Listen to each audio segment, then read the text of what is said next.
योग विशिष्ट ग्रंथ में मौजूद राज को जानकर उड़ जाएंगे आपके होश। टाइम ट्रेवल करने वाले एक ऋषि ने खोलकर रख दिया है दुनिया का सबसे बड़ा राज। जल्द ही सनातन धर्म के ज्ञान के दम पर वैज्ञानिक जाने लगेंगे मल्टीवर्स की अनजानी दुनिया में। सनातन धर्म में मौजूद इस चमत्कारी ग्रंथ ने सब कुछ बदल कर रख दिया है। दोस्तों, क्या आपने योग वशिष्ठ नाम के ग्रंथ को कभी पढ़ा है? अगर नहीं तो दोस्तों अब वो समय आ गया है कि आप ही नहीं बल्कि भारत के सभी लोग इस ग्रंथ को पढ़ना शुरू कर दें, क्योंकि दोस्तों इस ग्रंथ ने पूरी दुनिया में तहलका मचाकर रख दिया है। और दोस्तों इस ग्रंथ में टाइम ट्रेवल से लेकर मल्टीवर्स के रहस्यों को इस तरह से उजागर कर दिया है जो आज तक आइंस्टीन तक नहीं कर पाए थे। लेकिन दोस्तों अब आप सोच रहे होंगे कि इस ग्रंथ में ऐसा क्या है, तो सुनिए दोस्तों। इस ग्रंथ में एक ऋषि के बारे में, एक ऐसी कहानी के बारे में बताया गया है जिसमें एक बहुत ही ज्ञानी ऋषि हुआ करते थे। और दोस्तों एक दिन वो अपनी कुटिया से काफी दूर जाकर एक पेड़ के नीचे बैठ गए। और दोस्तों उसके बाद उन्होंने जैसे ही आंखें बंद की, पूरी दुनिया उनके सामने मानो गायब हो गई। और दोस्तों ब्रह्मांड के रहस्य एक के बाद एक उनके आगे उजागर होते चले गए।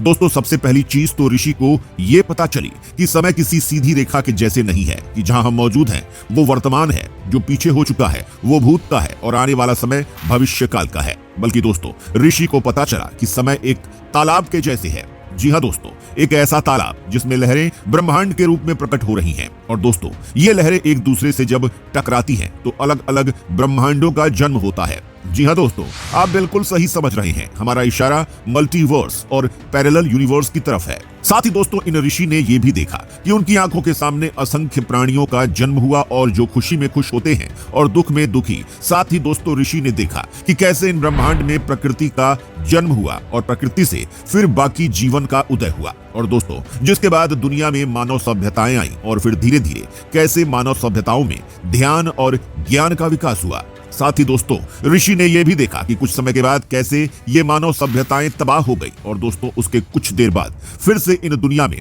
वही जीवन मरण का चक्कर घूमने लग गया। दोस्तों ये देखने के बाद ऋषि को समझ में आया कि ब्रह्मांड का असली राज क्या है, कैसे हर चीज छोटी से छोटी या बड़ी से बड़ी एक दूसरे पर निर्भर है, कैसे हम सभी इसी तालाब रूपी समय की लहरों से उत्पन्न हुए हैं और फिर कैसे हम इन्हीं तालाब रूपी लहरों में मिल जाते हैं। दोस्तों इसके बाद जैसे ही ऋषि अपने भौतिक शरीर में वापस आए और उन्होंने अपनी आंखें खोली तो उनका जीवन पूरी तरह से बदल चुका था। वो अब समझ चुके थे कि ये ब्रह्मांड कैसे काम करता है और हम इस दुनिया में सुख दुख लाभ हानि जिस किसी चीज का एहसास करते हैं वह असल में वास्तविक नहीं होती।